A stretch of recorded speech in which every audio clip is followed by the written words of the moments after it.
currency because it's super important and it's super powerful, and I've gotten pretty good at it, detecting scams, finding very promising projects. And the thing is, you guys, we really have to fight the power. And I'm not not being facetious, dead serious.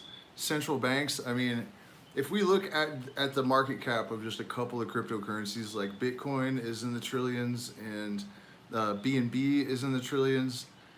I mean, we have really taken a lot of the money away from, what's up, man? Uh, the other two people lasted like 2 seconds. But that, oh, there we go. There we got somebody back. That's their bad because we're seriously. If you do what I'm telling you to do right now, and it's not financial advice, um, I have more in common with Aleister Crowley than Warren Buffett. But if you do what I tell you to do in this live stream, you will make a ton of money. It's inevitable, and it's actually not that difficult. But you have to actually stick with the protocol. I have some friends that have taken just enough of my advice to get themselves in trouble. You know, they buy things and then panic sell, you know, and I would say keep the Ethereum at least till April. Panic sold, lost a bunch of money. Now look where Ethereum is. I told you guys at launch to buy SafeMoon. If you did it, $100 is now, what is it, like 1.8 million or $8 million. $100 is $8 million. Nice, yeah. I guess the light really helps. Yeah, I don't look all grainy and gray anymore, huh? That's kind of cool. So I mean, you know, look at some of the calls that I've made. I told you guys about SHIB at launch. $1,000 worth of SHIB at launch is now $120 million. Cardano, you know, it's only doubled, but that's still double. Solana is up like $100 at the time that I first started talking about it, is now $180,000. So if you've taken my calls, and really I've only made one bad one, and it wasn't even a rug, it was just the Safe DMT project. I was super stoked because they're doing good work in the field of psychedelics. They were trying to raise money. They did raise money even, but I don't think they had enough money to keep the marketing and stuff going. Well, Safe Moon was definitely at launch. I started that one. I was definitely talking about at launch. Well, it might have been right after the launch. You might be right, but I definitely within a week of launch or something. And the reality is, if you spent $100 when I told you to, you would be a millionaire right now. That's a fact. Same thing with SHIB. You know, I mentioned it right at launch, and it's worth a ton of money now. And so, anyways, and the other one is Solana. And so there are some things you got to look out for, and we're going to talk about what those things are. I'm also going to share with you guys a pancake swap trick, because one of the problems you're going to have if you're trying to make money with shitcoins is the slippage, but you actually never have to pay slippage ever again, and I'm going to tell you how to do that. So, you know, but before we get into that, I'd really like to talk about, you know, what is the point in all of this? Hyperinflation, CEO of Twitter a little while ago said hyperinflation is coming. Hyperinflation is something that I don't believe has ever happened before. So we're talking about a Great Depression level decline of the dollar's value, basically. And inflation's already going crazy, but we're talking about hyperinflation. This is something that's never happened before. If that hits and you don't have cryptocurrency, you're probably in deep shit. A lot of people say, well, what are we going to do? Because all we do now is sell, you know, dollars, or we sell our cryptocurrency to get dollars. And I don't think that's actually even true anymore. Bitcoin is starting to be, even here in Ecuador, you know, this little town here, some of the grocery stores are taking Bitcoin and Ethereum. And I have been brainstorming, thinking like, how can we, as cryptocurrency holders, maybe we can hold as much physical gold as we have cryptocurrency. Or, you know, I think we have enough brilliant people in the cryptocurrency community at large that we can we can do something, you know. And really, the dollar only has value because we've all agreed that it does. It's not it's not going to, it doesn't have any real value. So you got to have some crypto. You got to have some crypto as a hedge against global economic collapse. Maybe it won't save you, but it's better safe than sorry. And so what I'm doing, right? And thank you guys so much, those of you that have supported us. Some of you guys have sent us cryptocurrency, and money and everything else. It's kept us going all this time, and now we're finally at a point where we're really starting to get ahead.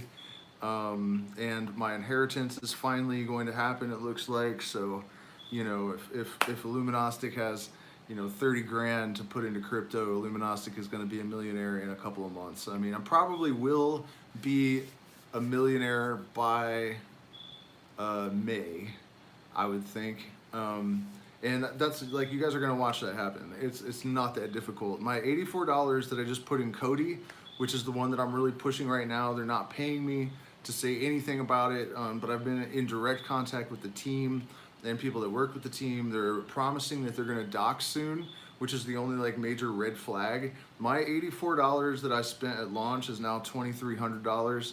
We've added a little bit more, but it's really been explosive growth, and I've been doing this for a long time, and I really think that the Cody team and the Cody community is the best that I've seen. They own a marketing team, and the profits from the marketing team are going to be distributed to holders of 10 million tokens or more. I really wish I'd bought more at launch. In fact, I thought I was buying $200, and I guess I just had a brain fart and typed something wrong, or I don't know. I don't even know what happened, and I'm pissed because I would have 2.5 times as much, because that's all at $84. So I think it's pretty safe. You know, you guys, anything could rug. Don't ever invest more than you can afford to lose. But you know, here's what you have to do. Basically, if you want to make a whole lot of money fast, you have to buy shit coins, and they are extremely volatile. It's true. But what I've learned is that if you do your vetting, if you find projects that have been audited, not by Desert Finance, that's a bullshit audit company. In fact, when I see an audit from that company, oftentimes I'll skip the token because it's a way that they can get an audit that doesn't mean anything, and then it can still rug. So fuck Desert Finance. It's not legit. They may have improved, and if that's the case, I apologize, but look for CERTIC audits. And if they've doxed to CERTIC and then they rug pull, CERTIC will dox them to the public. So, and Cody has done that. So we at least have the guarantee that if they're going to rug pull or something, CERTIC is going to expose them. And honestly, I don't think it's going to happen. So it's really important just to do your vetting. At this point, you can really just look at a website and you can tell whether or not it's going to be a rug or not. You need to look at the holders, the wallet addresses on PooCoin. You can just click, it says like whatever, you know, Cody holders. And then you can look at the wallet addresses, and if anyone holds like a super huge number of tokens, if any of the wallets are like really heavy, don't buy it because it could be a rug. That's really a huge red flag. And yeah, they probably would have pulled by now. I think we're safe. And if we're safe with Cody, you guys, we're all fucking rich. I mean, if you can put in like 5 grand now and at 100x's, it's $500,000. I'm expecting that they'll hit a $2 billion market cap. But what you guys have to do, and it's so simple that it's gonna sound stupid, but it's actually true. And I'll give you a couple of really simple strategies. If you have, say, even just $1,000, and you find 10 shit coins that are about to launch, go to their Telegram, see how big their community is, and then you have to look for airdrops, because if they have had a bunch of airdrops and the community is huge, this is how Thorium made themselves look way bigger than they were, and all the associated coins do this. Yeah, man, Comstar is some crazy shit, and I will talk about that. It's not the kind of thing I would normally invest in. By the way, I want to mention also that the reason I haven't been doing a lot of conscious crypto videos, or I haven't done anything in my Facebook, is because there aren't really a lot of projects that are like solid and doing anything worthwhile. And that really bugs me. I'm planning to launch my own BEP20 token when I have a little bit more money, to indigenous reciprocity. And I'm actually going to go and try to teach the indigenous people personally, like how to manage their crypto and get the most from it. So that's something I've been thinking about for a while, and the token that I have in mind still hasn't come out, and it's a great idea. So keep an eye out for that. Comstar I'll talk about, but where was I at with the, okay, so did I tell you the slippage trick yet? Okay, yeah, so you have to check the Telegram. If they've had a huge airdrop, then the number of people in the Telegram doesn't really matter, because it's gonna be a huge number. But if it looks like it's actually organic growth, they're real numbers, they're real people in the Telegram, and then you go to their Twitter and make sure that the Twitter reflects the Telegram, and then start checking for sketchiness. And also, you know, yo man, what's up? Check, you know, I said check the audit. Like a lot of times before a company launches, they won't have an audit. So, you know, sometimes you're just gonna have to forego that. But I mean, you just have to look at the quality of the website. If the white paper is a light paper, you might want to skip it, but not always. Cody's white paper was super light. How do you look for airdrops? You can just scroll through the Telegram and see, and also they have the pinned messages. So if they're you know, if they're a brand new token and they just didn't, also you can look on CMC a lot of times, CoinMarketCap, and you can see. Okay, so that's a huge thing. The major investors, a lot of times what they will do is they'll watch a Twitter account really closely. And if it doubles in a 24-hour period, they will buy the shit out of that currency. It's that simple. They'll just watch Twitter. And so if you find something with a large community and you find people that are dedicated, the next thing you have to look at is, has it pumped yet? If you can get into pre-sales that look solid, you're almost guaranteed to make some money. But you have to be careful with pre-sales. If the market cap is really high, I think Doggle on Mars, a lot of people have been saying that it's going to be big. And really the thing is, anything that has a lot of hype around it is eventually going to explode. And if you guys get into a project and it doesn't rug pull, it doesn't honeypot, eventually it's going to go up. That's the thing. If the only way you're gonna lose money in a legitimate project is if you sell. In the last week, I've seen 2 failed projects. People have been waiting for like a year and a half. You know, they pumped once, like Little Rabbit went all the way to like 300 million, and then it totally dumped. And then like last week, it suddenly just took off again. So all those people that sold when it was low, don't panic sell. Don't ever panic sell. If it's dipping, and it's a legit project, it's going to go back up. So that's the first rule of Crypto Club. Don't fucking panic sell. Yeah, 5 months. I mean, sometimes you do have to wait. And that's the thing, you know, whatever you're going to put into a shitcoin, you have to be prepared to let it sit there, because otherwise you might have to sell it at a loss. Yeah, you know, and those 100Xs are not that uncommon. That's why, you know, I'm not exaggerating when I say it's easy to become a crypto millionaire. It really is easy. You know, I'm not trying to be mean to people, but I know people that are seriously, seriously low IQ that have made shit tons of money just by being a little bit cautious and going through this very, very basic protocol. It's not difficult. It really isn't. My biggest mistake when I first got into it is that I didn't have any patience, I was too cocky, and I was under an extreme amount of stress, and I was also sick, so I wasn't thinking clearly. And you cannot do that. You can't really be emotionally invested. One of the main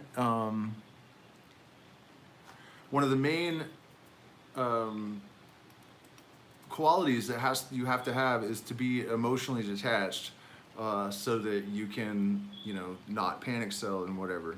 So basically what I've been doing is, you know, you have to look for the criteria that I just explained, and then only buy low market caps. Don't buy Bitcoin. Don't buy things that are already at 200 million, 300 million, 1 billion market cap. There are exceptions. Anything that's going to go into the metaverse right now. You guys, somebody yesterday made $700,000 buying and reselling NFTs that I know of. NFTs are a huge way to go. Anything related to the metaverse.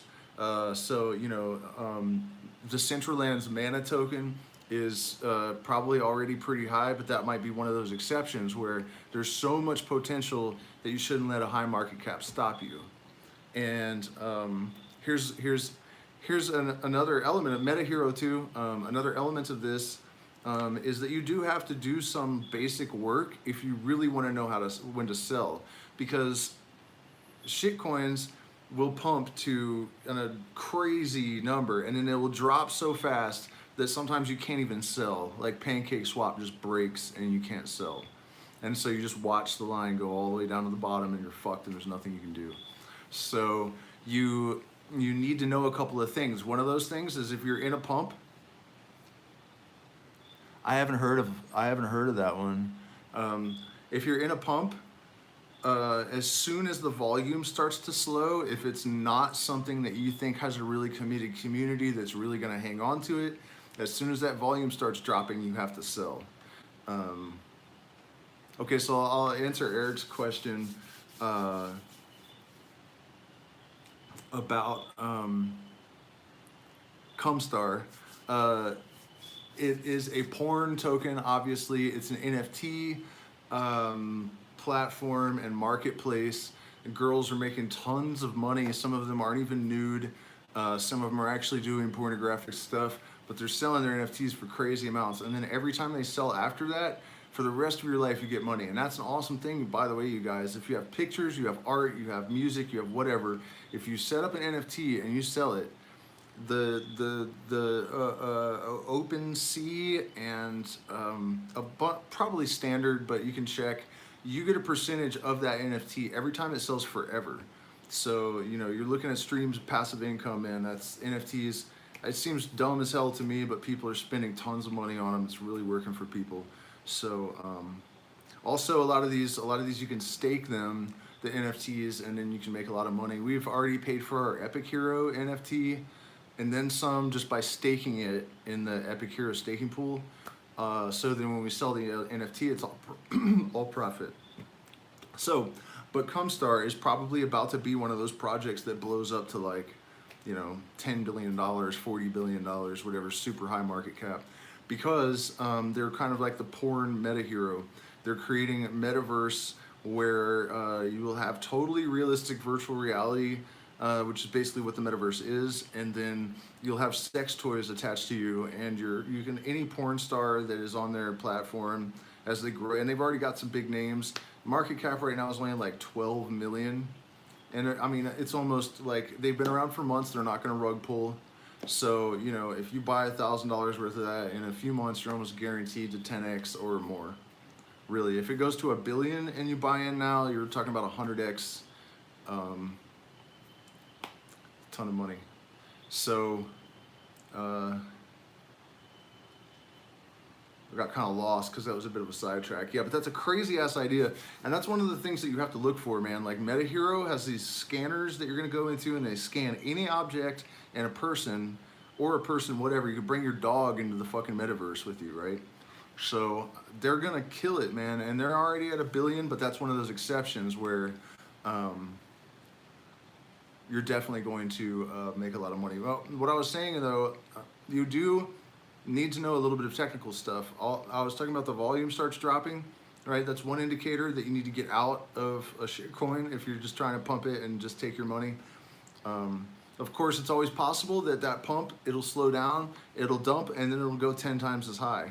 So, you have to really be aware of the community. You have to spend the time in Telegram. You have to look for major announcements, and you also have to learn what kind of announcements are actually going to have an impact and which ones aren't.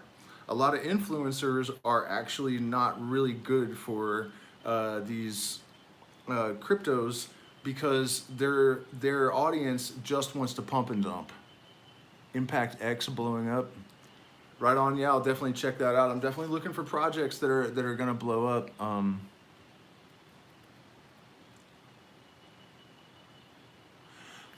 Yeah, I mean they are, man. I really think we got into some really solid shit there, and that's really all it takes. If you can get in early and You got to be able to hodl and don't panic still, right?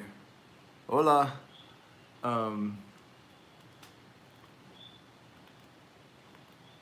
So, and you know, as far as like just a basic simple strategy goes, if you can, I started to talk about this earlier and I got sidetracked, I'm sorry, but if you take like $1,000 and spread it between 10 shitty ass shit coins, right? Try to get the best ones you can, obviously, like hope that they're not rugs, you know, and look at, try to make sure.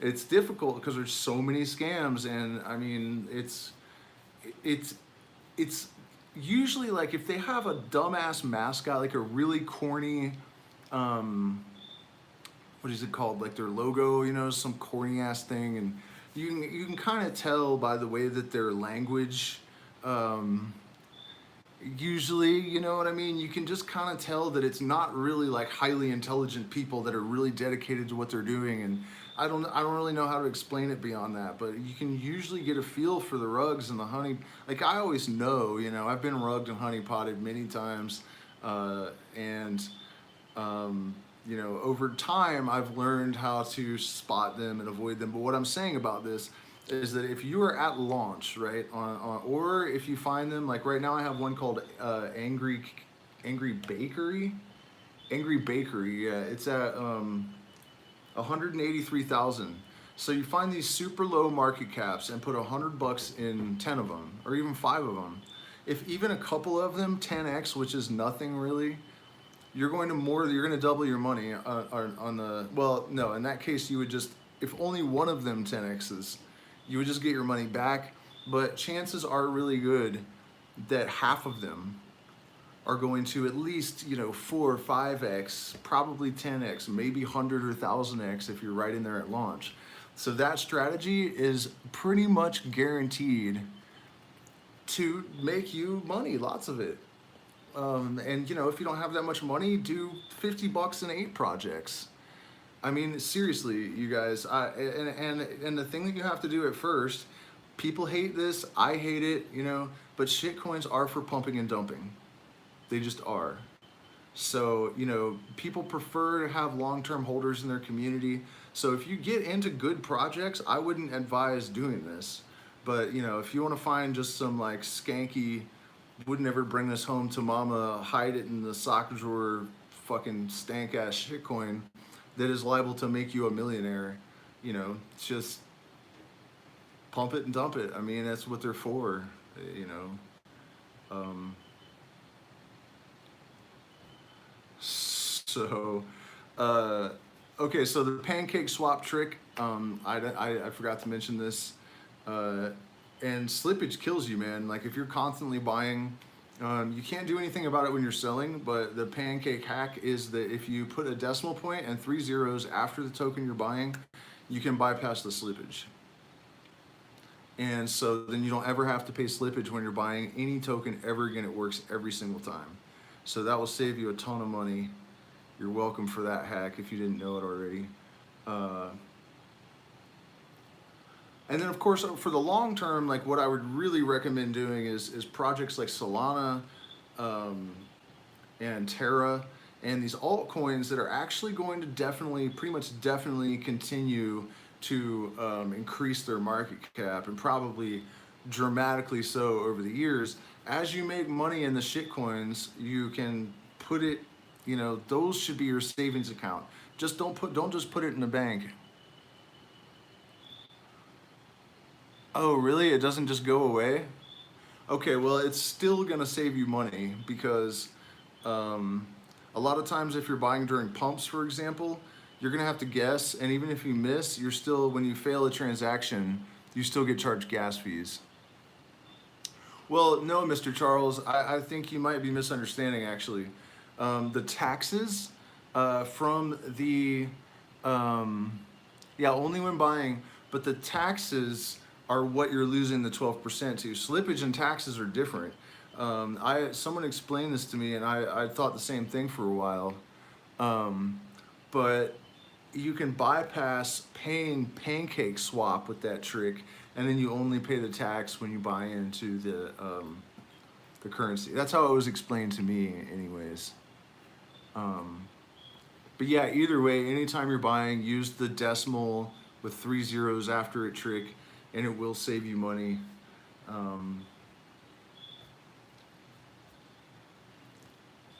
So yeah, BSC shitcoins are the way to go to get started, and this is, when we're talking about building community with cryptocurrency, and we are going to one more technical detail before we go into the philosophical shit, right?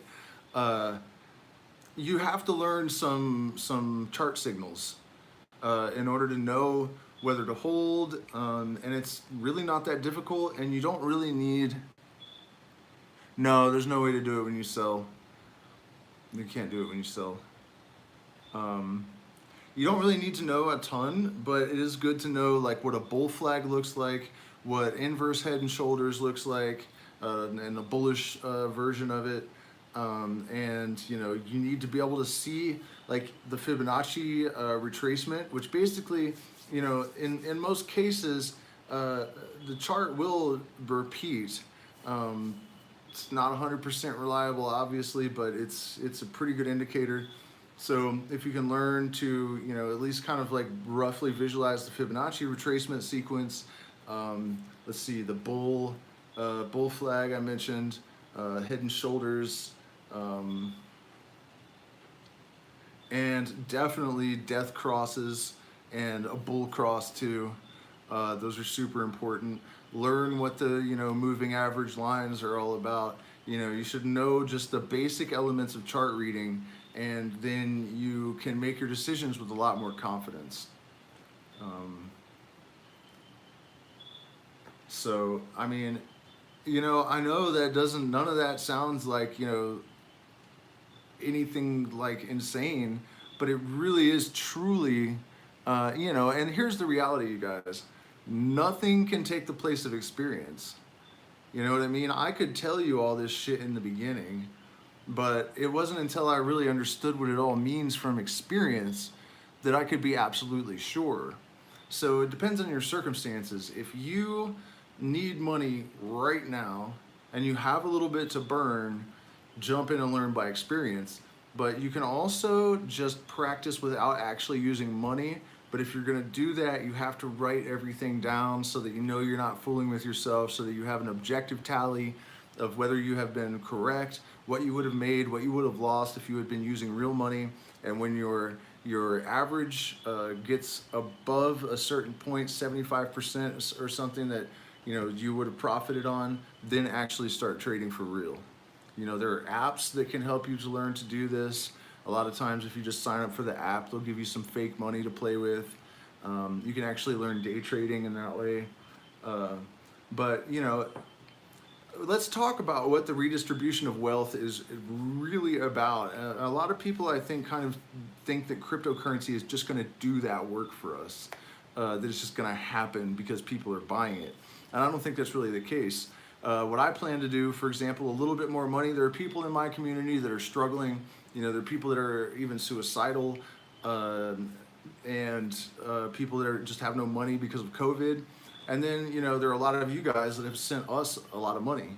So as soon as I'm able, which will probably be this week, I'm going to set up 2 people with a relatively small amount of BNB, and I'm going to tutor them all for free because you other people that could afford to have already paid me for my time, right? And I'm just passing on a little bit of the blessings that I have received from you guys. And so as we all increase our wealth and increase our power, I think that, a lot of us, especially as psychedelics become more and more popular, people become more and more aware of the gravity of the situation that we're in, and the need for people that are going to do the right things with the money to have real wealth. You know what I mean? If I had 100 grand a year ago, I would definitely have at least 100 million right now, like without any doubt. And if I had that much money, a hell of people would be getting rich and helped out too and bailed out of problems. You know what I mean? Like, that's what we have to do. We have to take responsibility for redistributing the wealth, because I can guarantee you that there has never been an opportunity to empower yourself and to make money like that cryptocurrency represents at the current juncture. But all this that I've been saying about learning the ropes with shitcoins, if you really want to make a lot of money really quickly, you have to take some of that and put it in the big altcoins too. I wouldn't buy Bitcoin really. Ethereum is definitely going to be a better bet, but I don't like. Yeah, sure, I'll check out your NFT collection. I don't like the guy that owns Ethereum, and I really like to invest in people that I believe in their life mission. You know what I mean? I think they're going to do good things in the world, and I don't think that kid is good. I really don't, man. He seems like a dark little rat bastard, and I don't like him. And that's why the guy from Cardano broke away from Ethereum. I think he didn't like that dude. And Cardano has been a huge disappointment for a lot of people. It just hasn't moved as quickly as everyone was expected. But I think ultimately it will do very well. I mean, it launched at 28 cents or something, 18 cents, 8 cents maybe, I don't know, something really low. And it's now like, what, $2.15 or something like that. So, you know, if you bought it early, it's been worth it. And I think eventually it will blow up. But then there are also, you know, if you're looking for values investment that is actually going to give you a return, there's a Brazilian currency right now called, I think, Light DeFi. They pumped once already, but it dropped down really low. And what they're doing is building solar power plants and hydroelectric. And so when you buy their currency, similar to Cody, if you have a certain amount, they're going to airdrop you revenue from the green energy that they are creating. So these are the kind of projects that I really hope to see more of. I'll probably will do videos on the conscious crypto again. There just won't be a lot of them because there aren't a lot of people that really have solid projects. You know, like Aqua Goat was supposed to be cleaning up the oceans, but a lot of people have said they've done nothing. So, you know, I don't want to promote those kind of tokens that are taking advantage of people's ethics. That's just really terrible. But you know, that's what we have to do, you guys. You just have to like start small, be really careful, you know, follow the advice I just gave you because that's all I use and I'm able to do it. Like, and I did just get rug pulled this morning actually. It's still gonna happen sometimes. And the crazy thing is, one of you guys actually sent us some BNB, and so I divided it between a few shit coins that were super low because I figure if even, you know, a couple of them blow up, then if one or two rugs, and it was the one that I thought certainly wasn't a rug is the one that pulled the rug. And so, you know, luckily I didn't put any more in that one because I was more confident. But the point is that you really don't know. I mean, if people are doxxed, it still doesn't necessarily mean they're gonna rug. People have doxxed themselves, and then, you know, there are videos of like the cartels going to pick them up at gunpoint, kidnapping them, and they disappear, and people are still doxing and then rugging people. So, you know, not even doxing is really guaranteed that it's not a rug, it's not a scam. Sometimes too, the whole team, one case Cardano Doge, it was an excellent project, it had a lot of potential. Cardano was super hot at the time. Almost everyone in the team was legit, but the developer put a bug to make it a honeypot, screwed everyone over, including the entire team. So it is really difficult to ensure, and that's why you have to diversify. You know, right now I'm breaking my own rules. Almost everything we have is in Cody. But you know, I've never been so confident in a cryptocurrency, and I've never been felt as safe, really, except for like Cardano or Ethereum or something, right? So, I mean, that's it. You know, you just have to like check the Telegram, compare it to Twitter. You know, if the two are not, if they have a huge Telegram and the Twitter's low, there's probably something weird going on. It can be bots, it can be from an airdrop. So, you know, make sure that their community is actually a real community.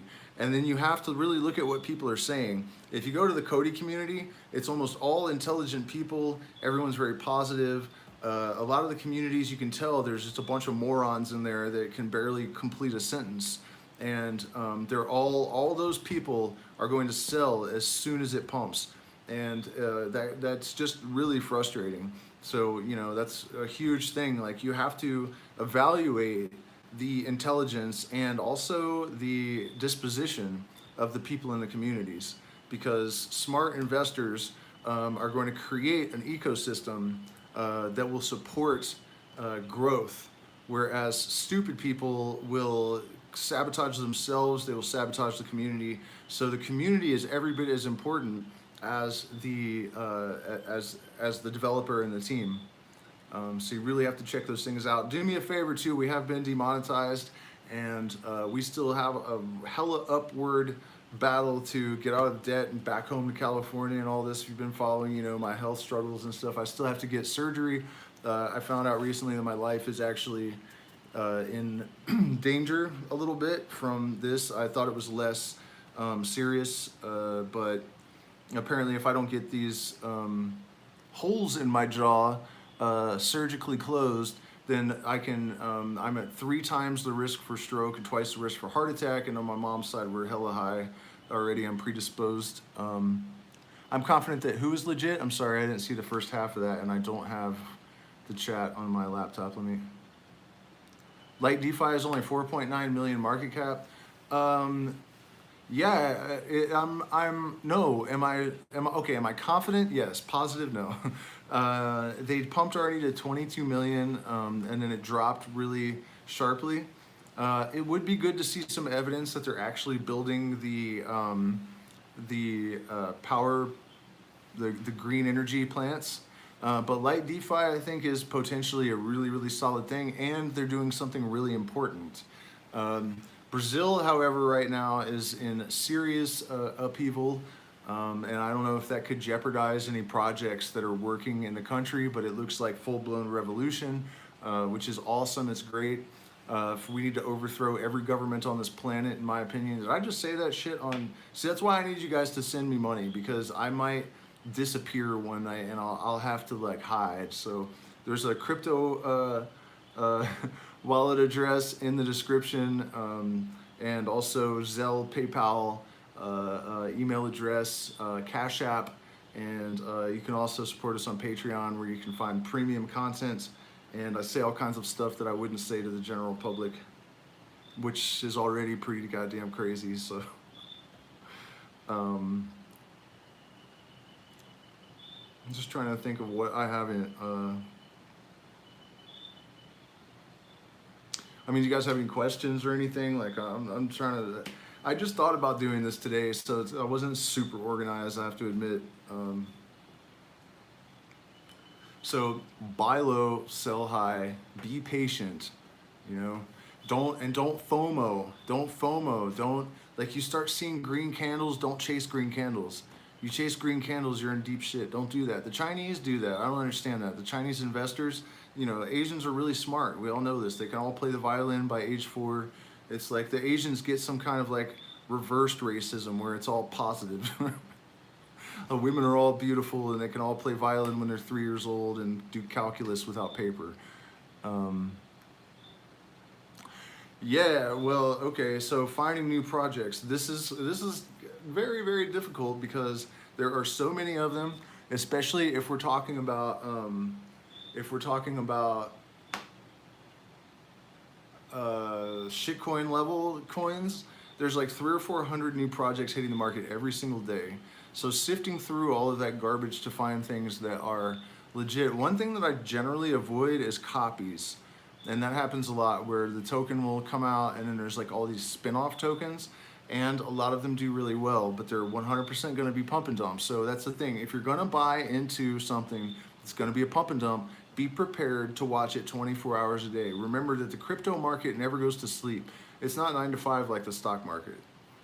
So, yeah, I mean, you wake up to all kinds of shit. Like, you wake up to a rug pull, or you wake up to a moonshot. It could be anything. Sometimes you just, all of a sudden you have a bigger balance because some lunatic sent you a bunch of crypto. I mean, maybe that's full focus and courage and, you know, concision. We're not going to win. There's no way, you know. And that's what I think is really happening. People's consciousness is evolving so rapidly that the elites and the propagandists and the world governments and shit are shitting their fucking pants because they know that an enlightened society cannot be governed. They won't tolerate it. It's an insult to their dignity, and they don't need it, and they know it. You know, we will not steal from each other. We will not harm each other. You know, there's always going to be some kind of problem. I'm not talking about 100% utopia, but very, very close to that. I really think that we can do that. You know, I had been hung up on the fence about whether or not it was even possible because of duality and all of this. But I think if you just leave it to the magicians to deal with the energy, then we can probably get this place balanced. It's funny, you know, I did share this in some regular crypto groups, and I can imagine some like normies popping in here and hearing me talking about magicians and shit. They're like, what the fuck is this shit?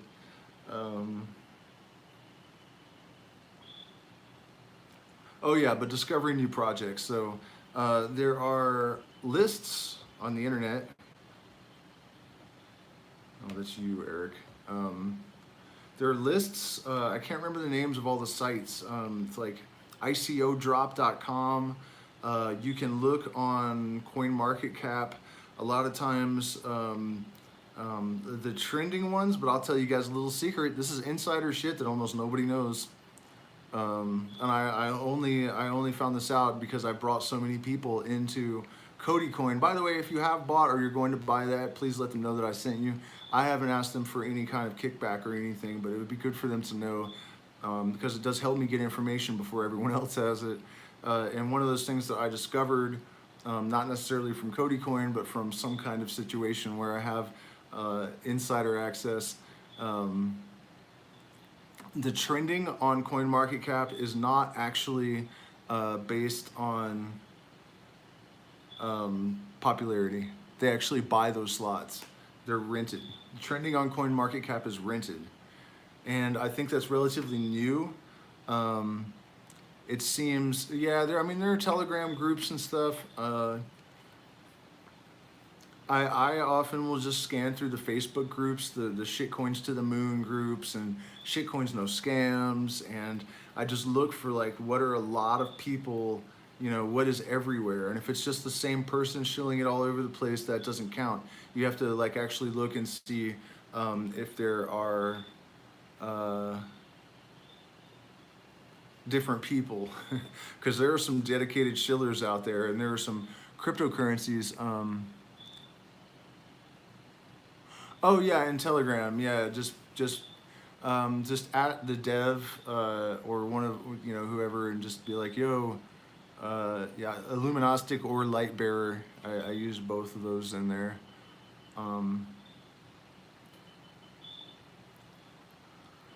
Yeah, so finding new projects, it's a difficult thing. One of the factors that I look for is like how good are their graphics and their promo videos. But really, one of the things where a real super gem, like the thing that's going to make you 1000x and still allow you to sleep well at night, sort of, is the really low market caps that actually turn out to be legitimate projects. I mean, that mermaid that you bought the other day, Eric, got launched at 30,000. People that bought in that low, man, they're just really, really, really rolling in it, including you, it sounds like. So, that's really the trick. If you can find the low market caps and then do your vetting, go to the Telegram, go to the Twitter, check all their socials, look at the quality of their copy, the text on their website. How coherent is it? Are they making promises that sound exaggerated? Is it realistic? I found one a little while back that was so it was a mind-blowing idea, but luckily I know enough about quantum physics that I very quickly realized that they're not capable of doing what they were saying. So that's another thing you really have to watch out for. In this case, they were talking about incorporating entanglement technology, quantum computing, into their utility, and that's, you want a fast transaction, like, that's a big thing with like Ethereum, and all of these. Ethereum it's not fast enough. Solana's way faster, way cheaper. Polymatic is super fast, super cheap. So those really rival they could eat Ethereum eventually. By the way, as far as altcoins go, I'm still super bullish on Solana, super bullish on Polymatic. Terra, I think, is potentially a good one. Man, there have been a couple of new ones, but that's not really what this stream is all about. We're not really talking about specific projects. Actually, there is a launch that I think might do really well. It is coming in a little high at 35 million or something, and I don't really like that very much. But I did buy a little bit of it. Oh man, yeah, I mean, people are, and the thing is, buying pressure, you guys. Okay, so it's kind of difficult to determine, but if you're going to try to make money on launches, I started to talk about this earlier and I didn't. Man, this is going to be rough for people that try to rewatch it because I'm really all over the place tonight, and I apologize for that. But this is like this information will fucking serve you. But you know, like I said earlier, only if you use all of it. You know what I mean? Some people have taken just enough of my advice to get themselves into serious fucking trouble, and I don't really feel bad. I did it first, but now I'm like, man, you know, you can't just listen to part of it and then not expect to get bitten in the ass. So okay, yeah. Buying pressure at launch. If the pre-sale is super high and the community is not big enough, when they launch, it's gonna just drop like a fucking rock. And so oftentimes buying at pre-sale guarantees that you're gonna make a ton of money if there's buying pressure at launch, right? Because it's gonna shoot off from some tiny market cap and you make a ton of money. Yeah, I'm only talking about crypto. But if there isn't enough buying pressure and it drops like a rock, you can actually lose money by, no, I haven't said anything about rituals or anything. But I mean, yeah, well, that stuff too, man. You don't half-ass your magic. But anyways, I was starting to talk, okay, so yeah, the pre-sale. So this is the thing.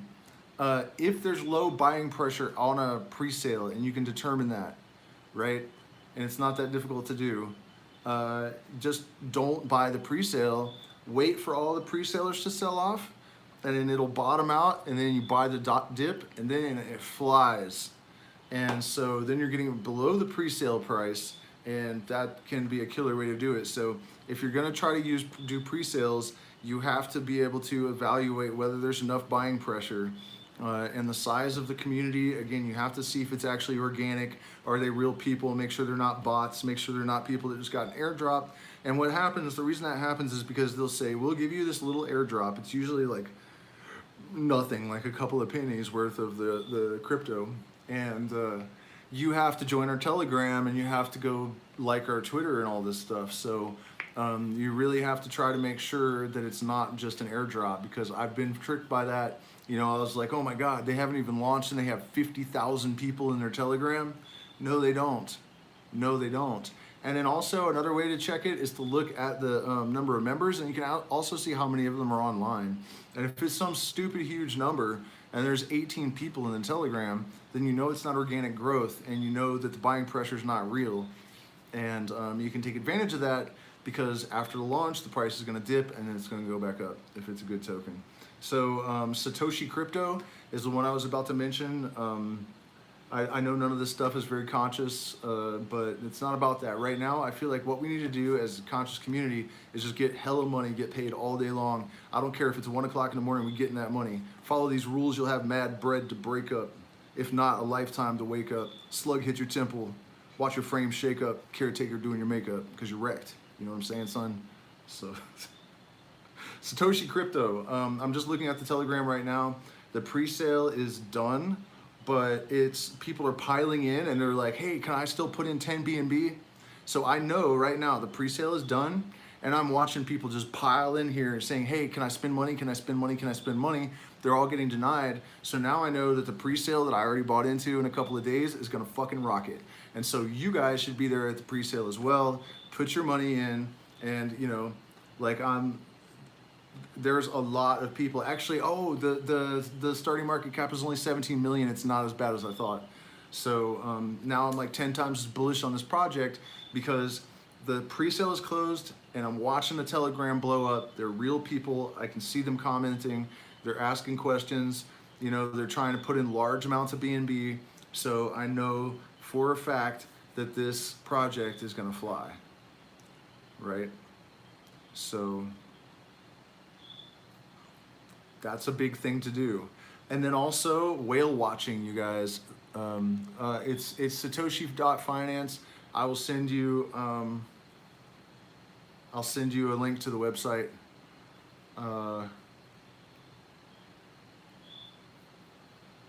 Yeah, you guys. I mean, if you do what I told you in this, it's so easy. It really is. And that doesn't mean that you're not going to have some issues along the way. But if you're careful, mindful, and you follow those rules, you'll have mad bread to break up. That's just how it is. If you do certain things, certain results will follow. This is an absolute law of the universe, right? If you fail, it's because certain prerequisites were not fulfilled. it's that simple. Yeah, man, this Telegram is really, really, really active. So there's another one for us, Eric. It's crazy how much money I've made for people too lately. Like, one of the guys that I know is English royalty, and he bought a bunch of Cody. He also bought a bunch of Safe Moon on my my advice back in the day. So that guy's probably about to make a fortune. So Satoshi's got a lot going for it too. Satoshi, it's got farming, dApps, NFT gaming, NFT market, their own launch pad. And what's cool about it is they're not going to ask you for any identification or anything. I don't know how they're getting away with this, but they're like, you just buy shit and trade it, and there's nothing, no hoops to jump through, no showing your IDs. I mean, I don't know what kind of crazy outlaw shit that they're, but that's what their deal is. So that's cool. Whenever you can make things easier for people than it is for anyone else, that's really good. Really good, really good, really good. So they have pools as well, liquidity pools, their own wallet. They're gonna have their own charts, and they're gonna have a lottery and a casino. So pretty fucking sure this one's going to like at least multi-hundred million, and it's launching at 17. You guys do the math, it's at least a 5x, I would say. Probably more than that eventually if you can hold on to it. So, yeah, man, and actually, I don't know how they're doing it, but this crypto is blowing, I mean, the Telegram is blowing up right now. So I'm super stoked that I got into the pre-sale on this one, man. That is really, really great. So, and I'll tell you guys also the shit coins that I'm holding right now. I have Lucky Pig, which is a casino. It's about 1 million market cap. It's not blowing up at the moment, but it has, you know, big following, decent community. Everybody's chill. I have some confidence in that one. Angry Cake or Angry Bakery is really, really low. It gives 10% bake rewards. It looks kind of ruggy, but the devs, I've talked to them and I actually kind of like them, so I'm not really that concerned. I think they just didn't have a lot of money. So that one's super low too, 100,000 market cap. That, you know, those are the kind of things where $100, if it blows up, you're basically rich. And then there's another metaverse project called Matrix Protocol that is, I think, going to be similar to MetaHero, and it's pretty low right now. I think around 4 million. Looks like they're already selling some NFTs. The Telegram's super active. So I would have a look at Matrix Protocol, all the metaverse stuff, you guys. Look for solid metaverse projects. There's one called Iceland right now. I just watched a promo video, and it was completely insane.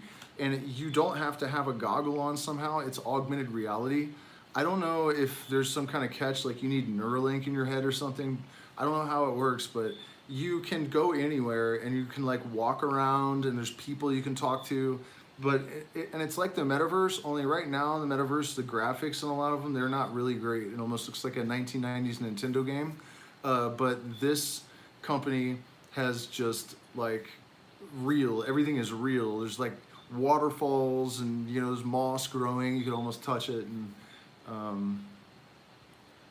really, really nuts. You're going to be able to ride horses and all this stuff.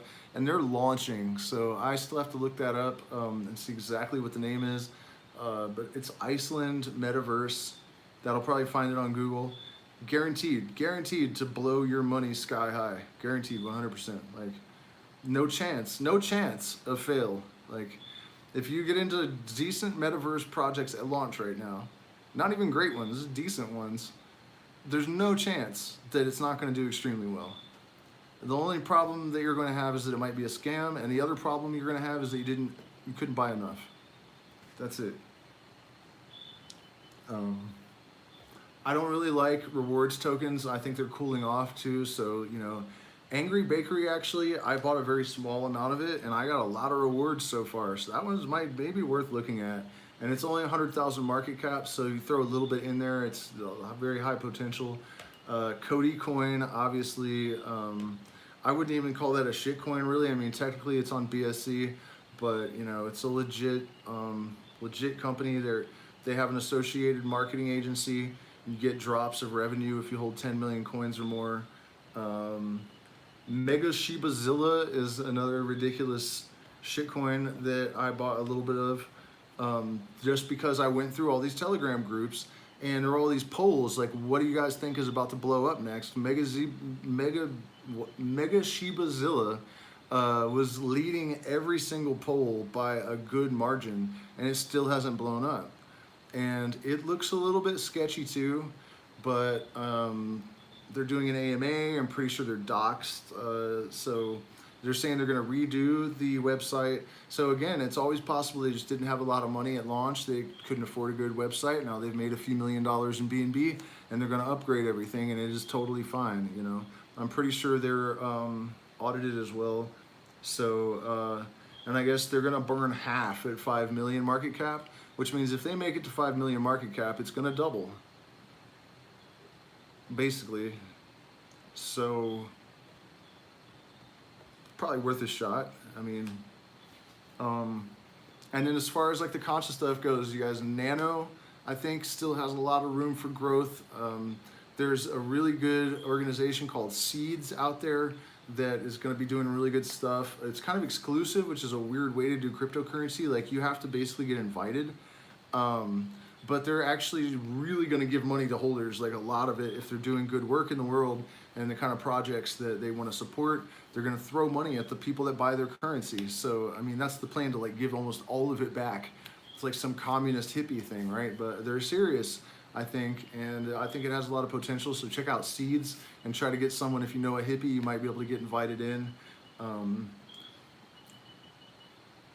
By the way, you guys, I was working on the Huxley video. Don't miss that one. It's my favorite of these that I've done so far, the quote videos. I got an amazing French cartoonist to do a thing in the background, and it's just great. And it's been incredible how the text and the lyrics to the music and the cartoon will just line up on their own for me, so that they're all three working together, and I'm not doing this consciously. I mean, if you heard me say that right now, when you watch this video, it's like hard to believe that it could be true.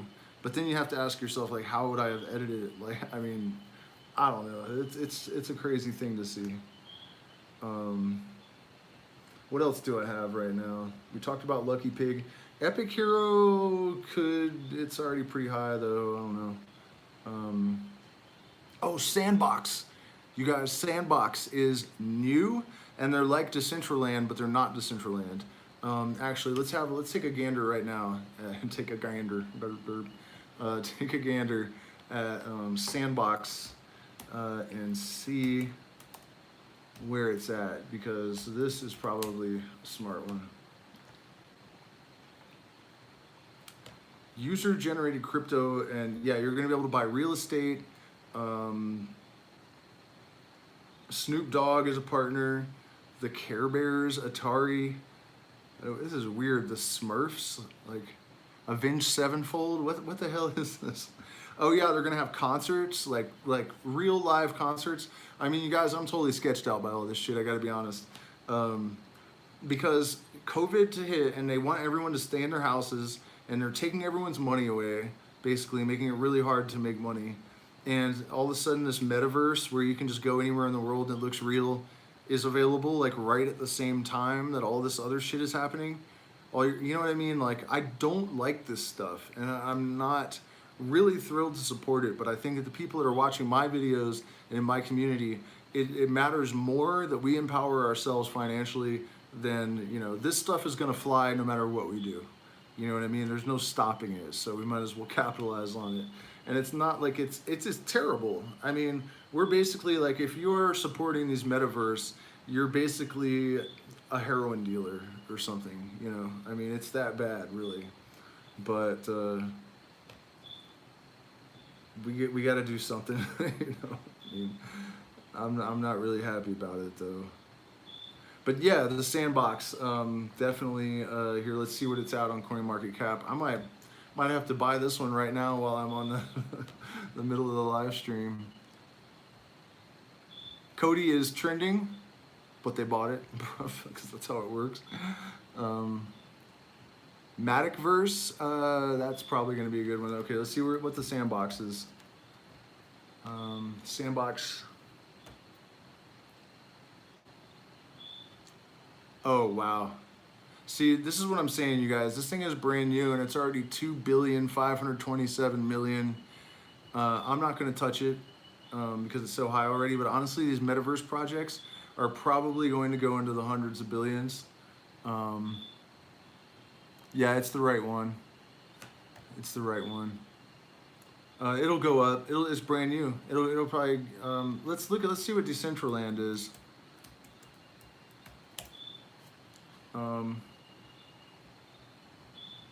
Just for a comparison, 5 billion. It's been around way longer. So I mean, if you want to, like, you know, 3x over 6 months or something, then, you know, maybe a little faster, could be a 5x. But if I was us, I would look for newer metaverse projects. That's going to be the, you know, that's the main thing right now. Okay, let's check out this Maticverse and see what's going on with that.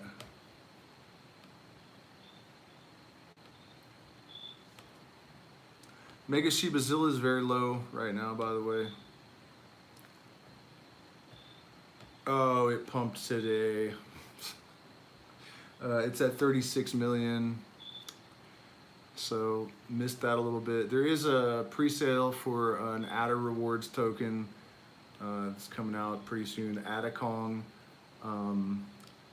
19% for buy and 49% for sell for the first hour.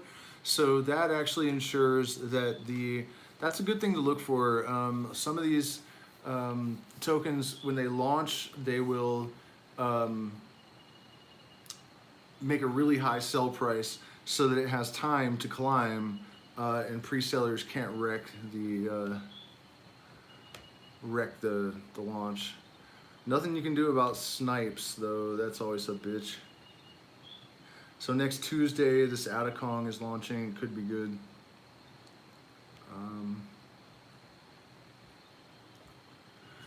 So that's about it, you guys. I mean, I've said pretty much everything I can think of to help you. If you follow the shit that I said in this video, it's, you know, you have a really good chance of making a lot of money. So do me a favor and hit the like button, share, subscribe, support us on Patreon. You can send cryptocurrency to the wallet address. You know, you can wait till you make $1 million off the advice. I mean, not advice. This is not financial advice. I have more in common with Aleister Crowley than Warren Buffett. So, just suggestions. Just your homie Illuminostic. Also, actually, you guys, speaking of influencers, one of them that is like always right is Crypto J. He did promote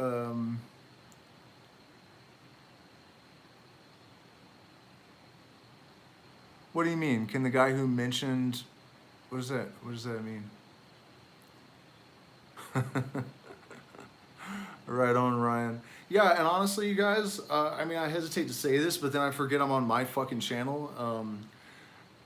Intuition and precognition has got a huge role to play in my success recently and my ability to pick these tokens. Because honestly, the handful of ones that I gravitated towards when they launched, I did not do any research. I just knew when I heard the name, Solana is going to kill it, SafeMoon is going to kill it.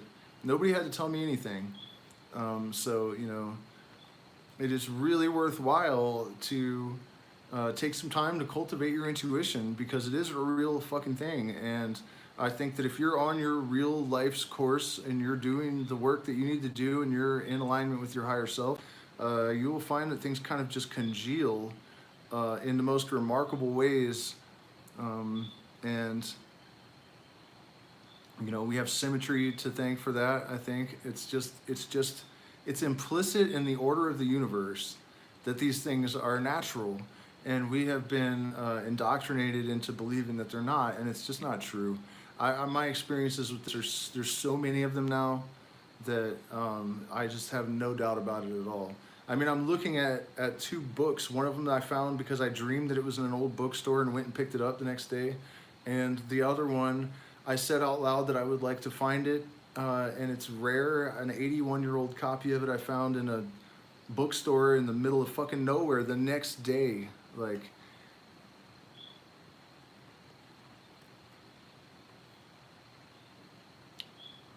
I mean, I've been told a lot of times that people only tend to experience these things around me, or more so than they do if I'm not around. But it's not. What I think it is that when you have established a bridge between the conscious and subconscious mind, the parameters of your perception expand a little bit, and also they're more subtle.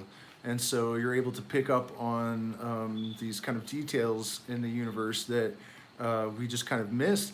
And the thing is, like, if you have been conditioned to not perceive something, you won't see it. It's said that the indigenous people in South America didn't see the Columbus's ships approaching until the shaman told them. They saw the ripples in the waves, but they couldn't see the ships. And the shaman had to tell them, no, there are boats. And then when he explained it to them, then they could see them. UFOs could be the same, you know. So yeah, and once you have opened the portal, it just as in the Matrix, if you have taken the blue pill, you're just there now, and it's just always going to be that way.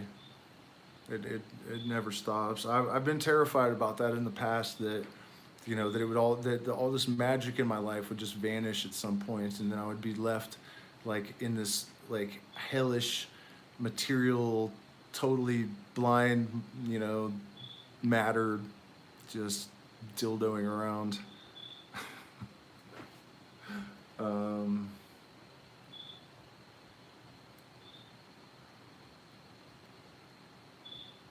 Yeah, so I mean, I'm just trying to think if there's like any other major tokens that I'm aware of that I could clue you guys in on, but that's it. Basically, you guys, you got to do your vetting. You got to learn how to see whether there's going to be buying pressure at launch if you're going to buy launches. You need to evaluate the community in their Telegram, right? If it's an altcoin with real functions, you need to answer questions like, is it doing something that other tokens are not doing that fills an actual need, a necessity? Oh, multi-chain platforms. Moonbeam has not even launched yet, I don't think. Oh man, I hope not. They're doing a crowdfunding thing. Look up the Moonbeam project. It's going to be all of the chains, all of the major chains, super cheap, and they are solving a problem first that is a huge issue. So that company is a guaranteed like 10,000x. If you buy during their crowdfunding, the Moonbeam project, it's going to fucking make you rich. If you can put $1,000 in it, you're rich. Period, end of story. $1,000, Moonbeam before launch, rich later. And then if you get rich from anything I told you, and you don't take care of your fellow man, I'm gonna find you and turn you into a fucking toad. or worse, fucking Waco you and tie you to a chair and play that Cher song with the auto tune over and over again for 100 hours after pouring a vial of LSD down your throat. Seriously, man, we have to. The people that have helped me, or facilitating me helping other people. It allows me to, when I have people in my community that are having a hard time, I can take time out of my life to do a Zoom call with them, to talk with them, and the people that could afford to have already supported us, and therefore I can justify spending time with people for free. And that's really how we have to operate. That's the cure to the toxicity of our society, and cryptocurrency is an avenue for us to create those ecosystems of support for people that are coming from the right place. And I think that's the only qualifier that people really need. And I also think that if you spend your time meditating, you drink ayahuasca, smoke DMT, do these things that open the pineal gland so that you're more receptive to receiving information from non-ordinary methods, non-conventional means, and you are able to stay very calm and very focused, and everything in your life you're doing in accordance with your highest purpose, you will find that you'll just know what cryptos to buy. You'll know where to be and when to be there. Every person that you intersect with in your life will be exactly the right person for you to have an exchange with at that moment. What cuts you off from that is the matrix mind programming. This is actually our normal state. This is not the special office of wizards and prophets and shit. This is just what normal human beings should be like if they were not obstructed from growing in the way that is natural and is our birthright. Really, we've been denied our birthright, which is to live to our highest potential expression, and have all of our freedom and ability to express supported, and a society that is designed and orchestrated to facilitate all of that. That's not what we have, and so now it is on us as the progenitors of the new world to ensure that that these developments happen in due course, and you know, the shape that it takes may be yours to choose. We may win, we may lose. The light will come like a highway sign, showing you the way, leaving no doubt of the way in or the way out. So I got your back. I hope you got my back. Hit the like button, share, subscribe, support us on Patreon. You can support us on the PayPal and Zelle wallet address or email, going over how to expand consciousness. Yeah, I mean, you have to do all of the things I talk about in all of my videos, or at least some of them. Ayahuasca is probably the most powerful tool, and the reason that it is so powerful partially is because it does seem like there's some kind of intelligence, or that it links you to some kind of intelligence that is not you. And so you don't have the ability to mitigate what revelations come, right? Because, and that's true with a lot of psychedelics, because they bring down filters. But ayahuasca seems to be, it knows what it's doing. Whereas if you just take LSD, it's an amazing tool. It's actually the best, the most efficacious for catalyzing neurogenesis and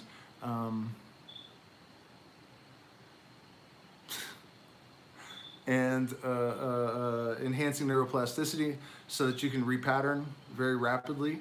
But it doesn't really, it's just you in there, you know? It's not, some people have challenged me on this, and I think it's possible that LSD does link us to the greater intelligence to some extent, but it doesn't seem to have its own like guiding mind the way that ayahuasca and San Pedro and psilocybin mushrooms do. They seem to have some kind of entelechy that they're connected to, or some kind of spirit, and they kind of guide the experience. And that doesn't necessarily negate the need for a real shaman, particularly if you're taking ayahuasca.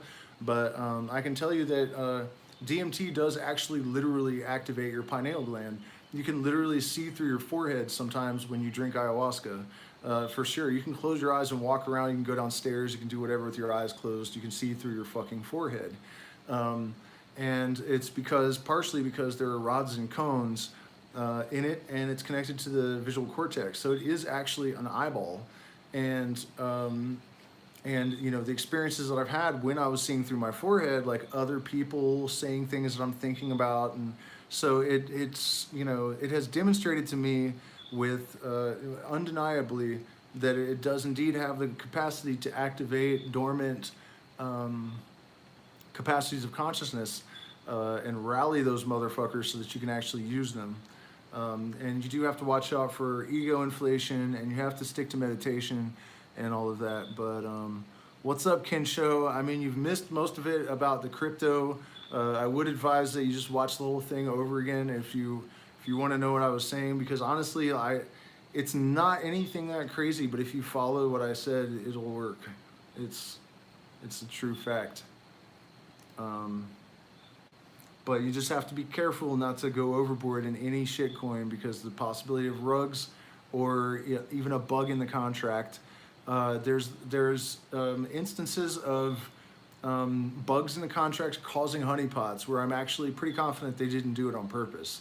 So even sometimes there's have a good night, man. Accidents, you know, they accidentally honeypot you. But you know, if you do your vetting and you just develop a keen eye for, yeah, man, I don't know if you've heard me talking about Cody, but I would get Cody for sure. Cardano Solana is another one. I think Nano picked up a little bit. I think you bought some of that. I think it took a while, but it did go up a little bit eventually. I think it'll go up more in the future. It's taken longer than I expected, but I still think that's a really great project. Satoshi Crypto is about to launch, and I wasn't real confident about it, but now that I'm watching the Telegram explode, I definitely am super bullish. But we've kind of moved on to like consciousness and the pineal gland and like all the kind of normal stuff that I usually talk about on this channel. But it's true, you know, it is somehow linked to our sixth senses. In case you haven't heard the story, what I was referring to is that I drank ayahuasca with this shaman in the jungle, and it was gnarly, man. We had to walk through the jungle all day long, no food. For the day before we left, we started fasting, and once we got there, the Shuar are the head hunting tribe of the Amazon, and they didn't just hunt heads, they shrunk them. So they would cut their enemies' heads off. They eventually started doing it to each other, because once the white man showed up, they started buying the shrunken heads for a lot of money, and so the Shuar actually started cutting each other's heads off. It is believed that ayahuasca taught them how to do this for some reason, and they would take the skull out and then shrink the skin and the skull separately with like special blend of minerals and boiling and smoke and all of this stuff. And then they would put the shrunken skull, back into this dead skin face mask thing. And then they would sew the eyes shut, sew the nose shut, sew the mouth shut, so that the spirit of the slain enemy couldn't follow them. So that's what the Shuar are famous for, the shrunken heads. So I was drinking ayahuasca in Shuar territory with a Shuar taught shaman. And so the Shuar way is that what they actually do is for 28 days, every day you fast, they almost never eat, and they drink a little bit of water, not very much, and you walk all day long, and then you come back and you're allowed a few hours of rest, and then they wake you up and you drink more ayahuasca, and you do that for 28 days straight. The last time they did it with white people, one of the girls died. So I don't think we're really built for that kind of intensity, a lot of us, but I went for 3 days of that. And so walking all day in the jungle, and you might think walking through the jungle is, you know, it's fine, but it's 2 or 3 feet of mud. I literally got sucked into quicksand at one point, and the group had left me. I barely got out. It was amazing. There were datura, you know, like Jimson weed. It's a different thing here. It's Toei, devil's trumpet trees. Big white, scary looking flowers hanging around everywhere. and miles and miles and miles and miles. We go through all this mud, and it's mountains too. So then all the way up this mountain, the shaman pretended to get lost just to make us walk like up this side of the mountain instead of going the flat way to just the back of the house. And so we had to drink the ayahuasca and then wake up and do the whole walking to a different waterfall again, and then come back and drink ayahuasca again. And so the second night I was laying on the deck, and I realized I could see through my forehead. A mosquito like flew up and landed. I could hear it, and then it landed, and it bit me, and I realized like, holy shit, I just actually, that was a mosquito, and I did see it. Because it just landed and bit me. And then I was like, what the fuck is going on? So I started waving my hands in front of my face, and I was tracking everything perfectly. And I was like, what the hell? My brain could probably do that. So I started to try to test it in ways that, that I didn't think my brain could really do. Just to make sure that somehow, I knew that wasn't what was happening, but, I set up and looked down the guardrails, all the details in the jungle, like, I mean, everything was exactly right. I got up and walked around to make sure that, and then the next day when I went downstairs, the shaman, the first thing he says to me is, sometimes you can see through your eyeball, or you can see through your forehead when you drink the medicine. Not, hey, how did you sleep? Or, you want some breakfast, just straight to you can see through your third eye sometimes when you drink the medicine. And that, that's what had happened right before I went to sleep. So what I'm saying about that is that the ability for DMT and ayahuasca to activate the third eye, and the relationship between the third eye and sixth sense, was firmly established for me that night.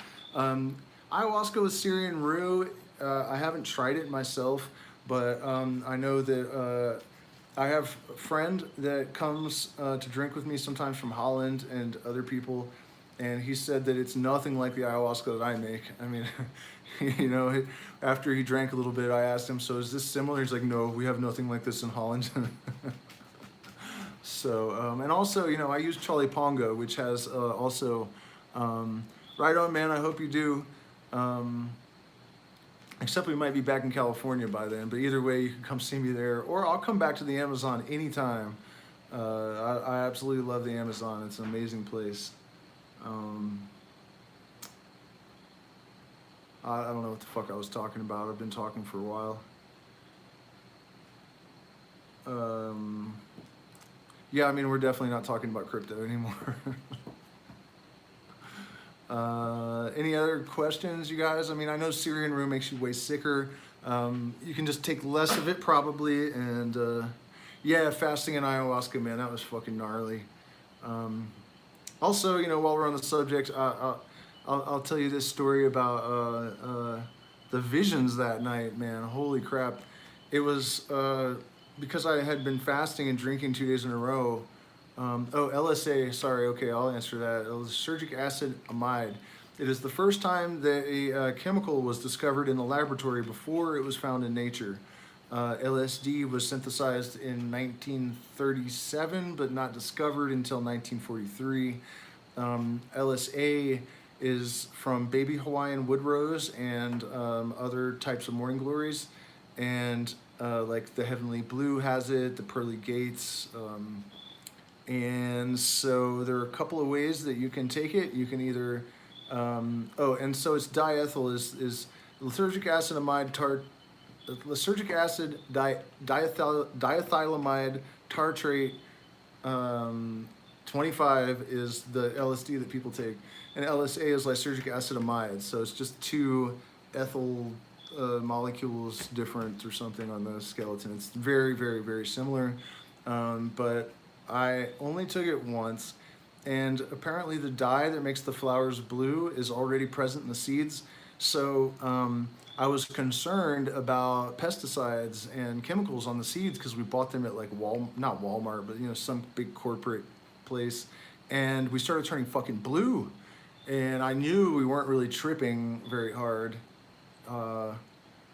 And it scared the hell out of me. And so for some reason I thought to just grab the Psychedelics Encyclopedia and flipped open to that.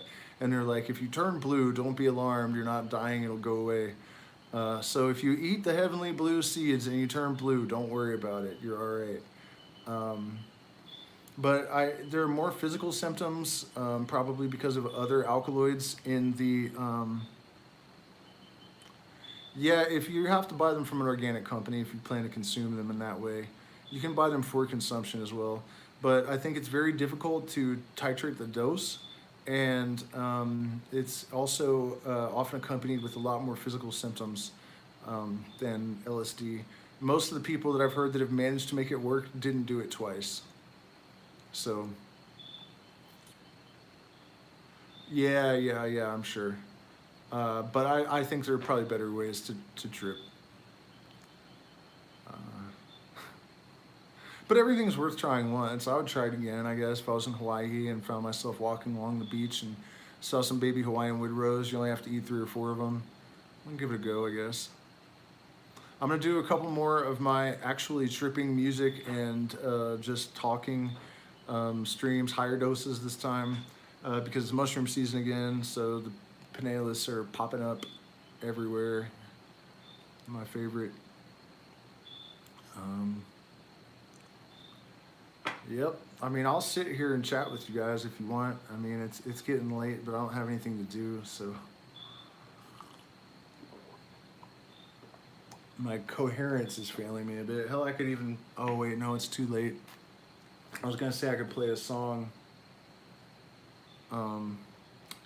Man, I was just learning a really good new one too.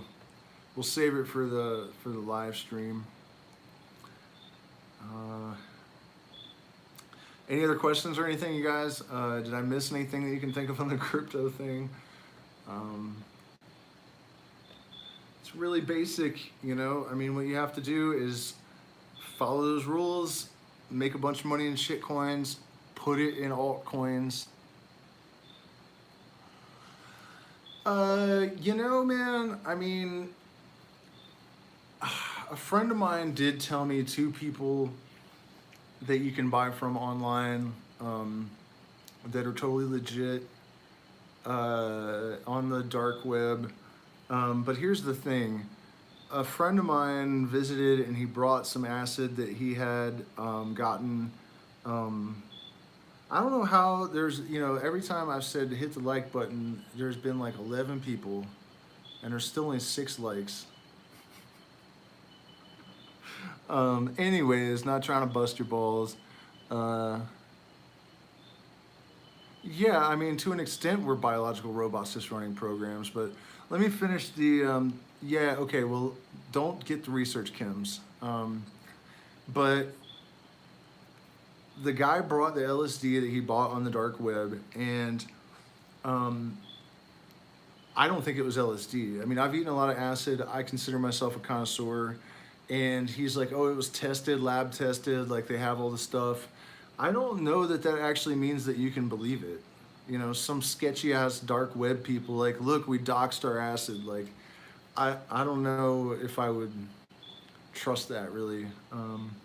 But there are people out there that are legitimately selling the real stuff. And, you know, there's sequels to the Silk Road. People get reviews and stuff. Honestly, if you don't know anybody on the street, you probably have a better chance of getting something clean by just doing some vetting and getting something on the dark web for sure. I mean, if you're buying a lot, I wouldn't do it because cops could follow it back to your house. But if it's personal use, I wouldn't be scared. Biological robots, of course we're biological robots. 99% of our, up to 99% of our behavior is subconscious. It's generally around 80%, but up to 99% depending on like how tired you are and just what default mode your brain is in. So yeah, we are biological robots. We're certainly biological robots. But there is chaos, right? So, whoa, really?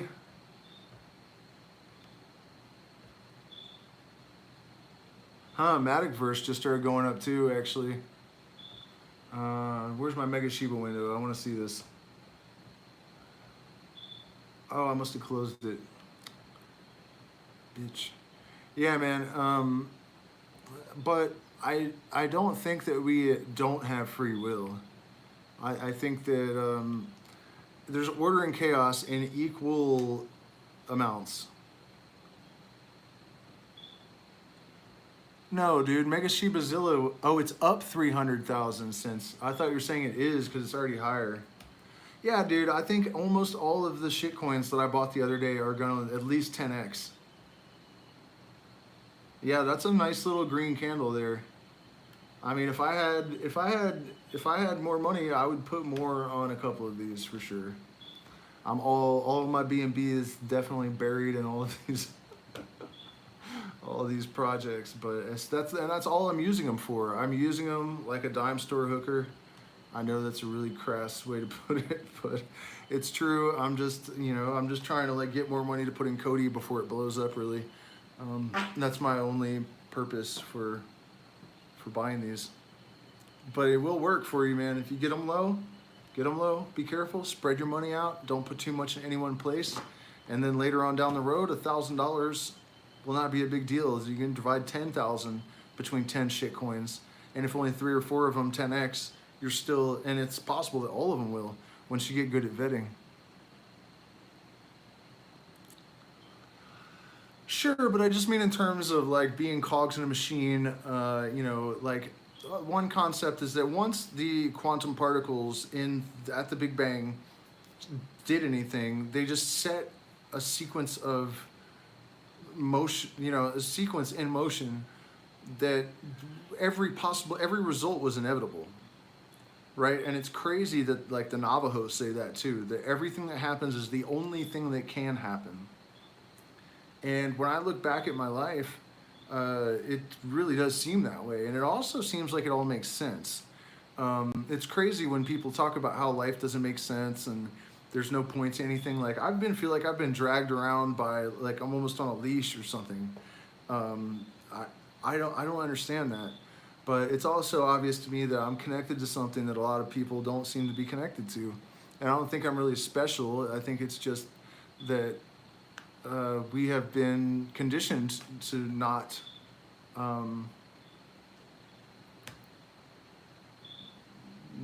pick up on the communications from the universal mind.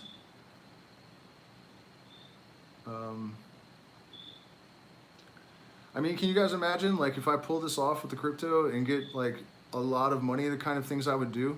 I would be able to blow this channel up because I could pay for, no, I don't think it is my delusion. It's too goddamn weird for that, man. I mean, listen to my videos. It's, Neil Peart believed in free will. Yeah, Neil Peart was a very different kind of drummer. I've always thought that as far as like the technical drumming goes, he's nowhere near as good as all the people that were born in the 70s think he is. I know Rush fans get really upset when you say that, but it's true. Phil Collins was way better back in the day. Lots of people were way better. People confuse very, very popular and a little bit technical with being like Eric Clapton. There were 10 guitarists at my high school that were better than him when they were 14. He was popular. He wasn't that good. He was just really popular. He wasn't even innovative. He just recycled blues riffs. People fall in love with whatever they hear at 14 and they think it's great for the rest of their lives. It's just the sad truth. Especially Eric Clapton, man. I really can't stand that guy. But Neil Peart was one of the most enlightened people to ever write music and lyrics for rock and roll songs. And usually drummers are fucking cavemen, man. They beat on things for a living or a hobby. You know what I mean? Like, it's rare that you find a drummer that also has the kind of mind that could write like Neil Peart. But I can't really listen to Rush. I don't listen to Rush. Any of those 70s prog rock bands with their really effeminate singers is just too much. Can't do it. I don't really listen to music at all, though, so Tool shouldn't feel bad. It's weird. I don't ever listen to music. Never. Anymore. Unless I take a psychedelic. Only time. So what else, you guys? Do you have any other subjects you want me to rant on? Because we've burned out the cryptocurrency. Yeah, my Mega Shiba Zilla balance has recovered a little bit. It's nice to see. Drugs just alter the programming. Well, that's not really even true. I mean, it is kind of true.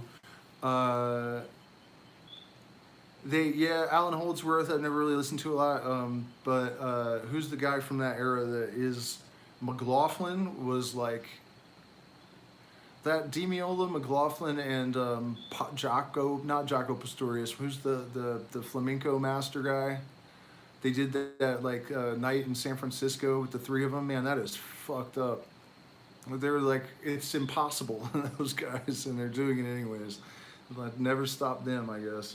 Demiola, McLaughlin, and the the fucking Spanish guy. I can't remember his name. Paco de Lucia. No, that's it. McLaughlin? Okay.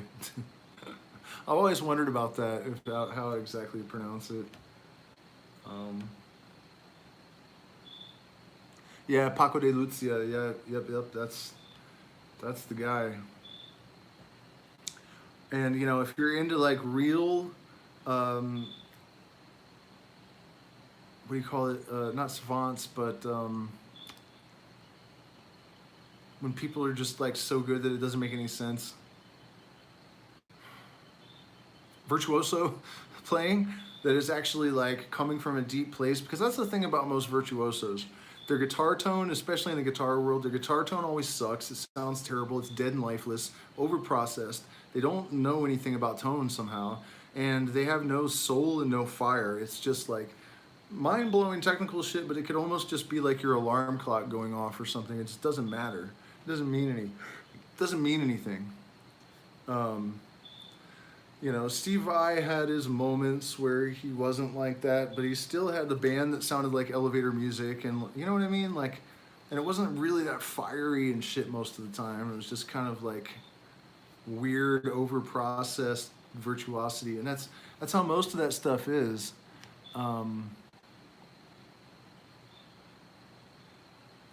But Jaco Pastorius, the bass player, is one of the greatest mind benders of all time. Trey Anastasio from Fish is a fucking gnarly guy too. But yeah, okay, so drugs altering the program. I mean, it depends on who's taking them. First of all, what's going to happen? Terrence McKenna said that, you know, psychedelics don't work on stupid people, and it's basically true. I used to think that you could just give psychedelics to people and they would just become cool, and that we could save the world that way. And it's not exactly. It is true and it's not true. I mean, it's not that simple.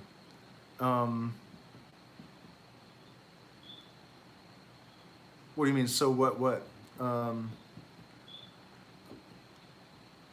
Well, yeah, but I think like in terms of like what they do in the brain that's beneficial, is that they bring down the filters that actually screen out most of the universe. Because if all of the sensory input that is available to us was always streaming in, we would be completely overwhelmed. That's why we only perceive less than 1% of the full spectrum of light, right? And I mean, that's not all, I'm sure, that we're not able to perceive. And also our telepathy, if it was always going, we would have other people's voices in our heads, our animals, you know what I mean, the plants. If we could hear all the incoming signals from all the DNA around us and stuff, like, and you are receiving information from light. Biophotons have been studied in laboratories, and they do carry information, but even between species. So when you're like walking around out in the woods, all of the DNA is emitting little biophotons that all of the other DNA is receiving and interpreting and getting information from. This is probably how ayahuasca was discovered. People were just receiving, because it doesn't make any sense, you guys. If you come to the jungle, I'll show you, like, every goddamn plant looks like chalipanga.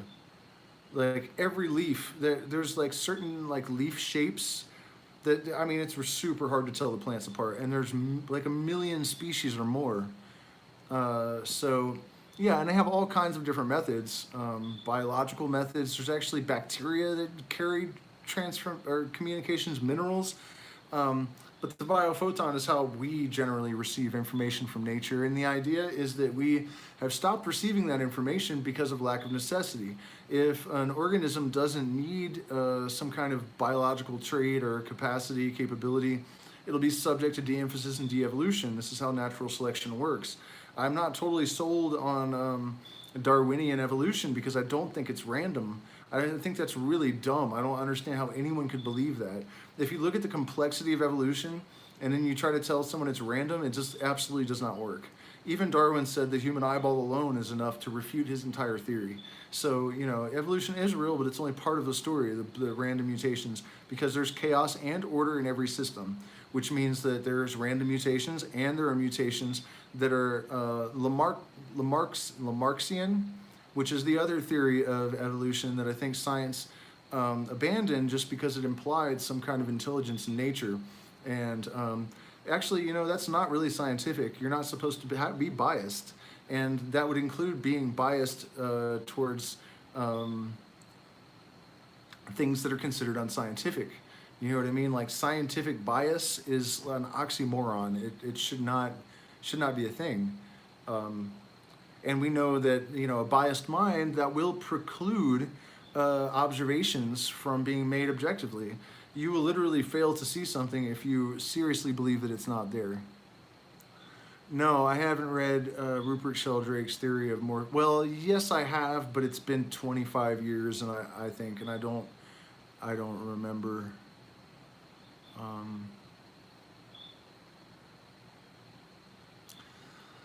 So why was I talking about that? Okay, so psychedelics bring down the filters that screen out most of the universe, and then they put the brain in a state where it's building brain cells and it's neuroplastic, so it's able to make new neural pathways and create new programming on the spot. So if you take psychedelics and you're intelligently directing the brain and you're doing it effectively, then you are going to be able to create yourself in accordance with your highest possible capacity for imagining what yourself could be. It gives you the freedom to transcend traumas, to re-engineer your being in any way that you can possibly imagine that is within the realm of possibility. There are certain attributes that you may not be able to acquire. Yeah, well, you know, earlier I was saying that, like the Navajo, I was telling my Navajo friend, and for those of you that watch every live stream, I'm sorry, but, you know, I have to have stuff for the new people too. I've mentioned this a lot lately, but I was talking to a Navajo medicine man once, and he said, "Do you ride a Harley?" And I said, "Hell no, I would not get anywhere near a Harley," because I know that how God, whatever, the universe, the universal mind, however you want to think about it, kills people in ironic ways. Like it thinks it's hilarious. I think like the bass player and the drummer from the Allman Brothers were killed in the same intersection. Both of them were hit on their motorcycle while driving a truck, and the second one was hit on the 10th anniversary to the day. They calculate the probability of that. So what I'm getting at is also that when I told him that that I wouldn't ride a Harley because, you know, I'm gonna get hit by a truck, or you know what I mean? Like I'm a Harley on a Harley, I'm gonna die on a Harley. I'm not taking that chance. He's like, that's completely stupid. And I was like, what? And he's like, whenever it's your time, you're done. It doesn't matter where you are, what you're doing. Like you have a certain amount of time, and then you're done. And it's not that they are necessarily talking exactly about predestination. They believe that everything that happens is the only thing that can happen. And so, you know, in my life, I really do feel like every single person that I've intersected with was there at exactly the right moment. I feel like every book that I find is there at exactly the right moment. People that I followed when I was younger, like Terrence McKenna, there were certain things that it was best that I didn't notice until 20 years later. And when the time came, when I had through my own experiences, come to realize the value of gnosis and Gnosticism and ritual magic and Aleister Crowley and all of these things, then I discovered that Terrence McKenna was also into those things. But because it served my purpose so much more, for me to somehow have missed all that stuff with Terrence.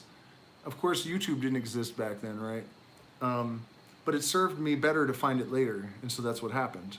And DMT in particular, I feel like no one encounters it until it's time.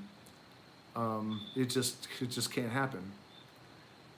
And the sequence of events that it set off in my life, I am still reeling from the first hit of DMT 20 years later. And it's a lot to process. I mean, you have to really be prepared for what you consider reality to actually change. And that's what people aren't prepared for. People don't believe it. And if you're really clinging to an ontological position, you're going to have a rough time with psychedelics because especially DMT, you're going to have a whole new world of stuff that you have to confront and deal with. And it's all magical and wonderful and beautiful and amazing. Well, half of it, the other half is dark and horrifying. And you know what I mean? It's just the same stuff, only it's way bigger. And it can be a lot to process and adjust to. So buckle up if that's your plan. I mean, you know, let's just take a look, or let's think about what happened with Dr. Rick Strassman and the Spirit Molecule book. You know, this guy was a straight doctor. He never even did DMT. He just gave it to 1,000 people or whatever it was, and halfway through the study, it freaked him out so badly he had to shut it down because he would interview them about their experiences, and he realized that people were meeting entities, and different people were describing them the same exact identical way, and certain entities always were talking about the same thing. So the mantises are always talking about what it's like to be part of the insect entelechy, and you know, different organisms or different entities are talking about different things. And he realized these are fucking real. This is a drug that puts people into touch with hyperdimensional entities. Like, what the fuck is that? And so he said it messed with his worldview so badly he had to shut the study down, and that without even smoking it. You know, it's just like he stepped into the twilight zone just by interviewing people that had taken it. So, you know, it's real, and the consequences are significant. You know, if you look at what Jordan Peterson said about psychedelics, for example, he said that they change the fundamental structure of reality. He did not say they change the way you perceive reality. He said they change the structure of reality, and it's true. And it's mostly relatively subtle, but some of it's not that subtle. I mean, some of you guys have, like, you know, you see what happens in my world, and that becomes normal. It's routine, you know, it's how things are. Once you have turned, I think, down, the thing about the idea about turning down these filters in the central nervous system that screen out realities so that we can function, after you take psychedelics, especially repeatedly, they don't really go back up all the way. And I think this is why people think there's such a thing as persistent perceptual disorder, hyper-persistent perceptual disorder, or hallucinogen-induced persistent perceptual disorder. I don't think it's real, and neither do a lot of the studies that have been done. I think it's people that have changed the fabric of their reality, and they don't believe that that could happen, so they think they're stuck in a trip. They don't understand that they have actually just altered their consciousness so that they're perceiving more of the universe, and there's all this stuff they were oblivious to before, and that is driving them nuts. I saw some guy crying on TikTok about it the other day, and I'm like, dude, stop it. Your reality is expanded, your consciousness is expanded, that's all. Relax, you know? Don't be a pussy. It's not a deterministic, you know, random bunch of gobbledygook. There's something happening here. Be happy about it. You know?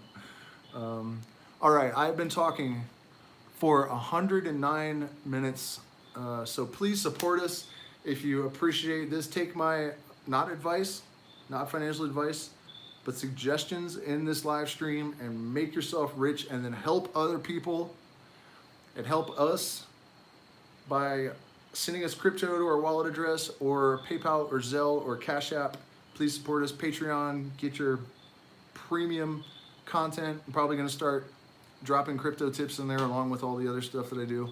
So thank you guys so much for spending this time with me, and we'll see you again very soon.